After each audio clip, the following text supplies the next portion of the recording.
আমি স্বরূপানন্দ বলছি ইংরেজি 1978 সালে। বলছি চরিত্র গঠন আন্দোলন সম্পর্কে।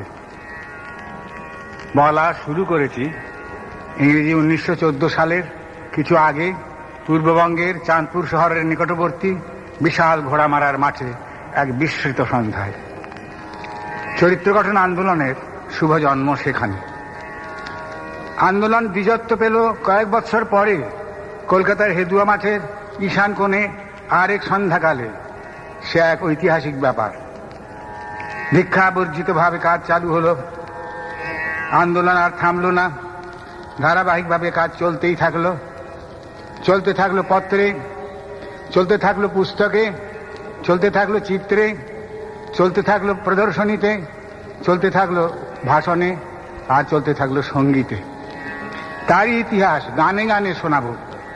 উদ্দেশ্য এক নবমহাজাতির সৃষ্টি, যাদের বংশধরেরা হবেন ভাবী মানব জাতির সর্বজনীন সৌরভ, গৌরব এবং বৈভব। আপাতত আমাদের লক্ষ্য 300 বৎসর পরের এক অভ্যুন্নত মানব জাতি, অর্থাৎ আগামী 9টি প্রজন্ম ভেবে আমরা কাজ চালু রাখতে চাই।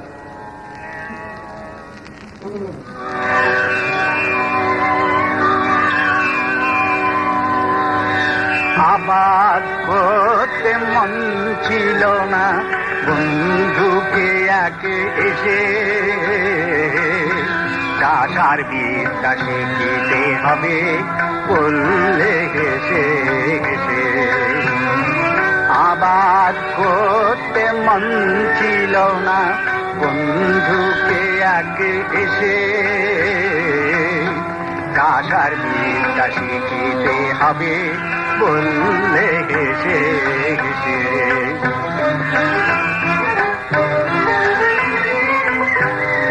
বজ্র কঠিন এই পাথরে উদিবে রে ফুল ধরে ধরে।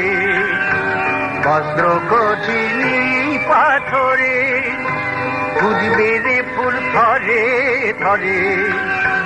মরুভূমির শুষ্ক বেলা সাজিবে সবুজ বেশে। মরুভূমির শুষ্ক বেলা সাজিবে সবুজ বেশে বললে হেসে হেসে। আবাদ করতে মন ছিল না বন্ধুকে আগে এসে,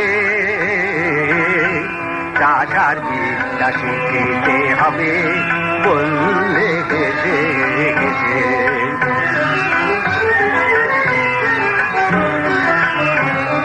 দিলাম কিনে ছুরি কোদাল, চাষের বল নিড়ানিহাল।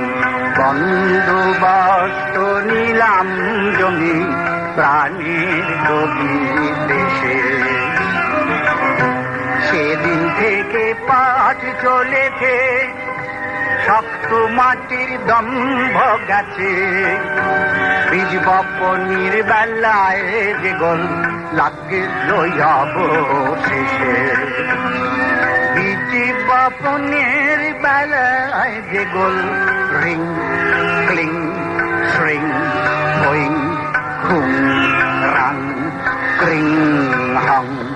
বীজ বপনের বেলায় যে গোল লাগল অবশেষে।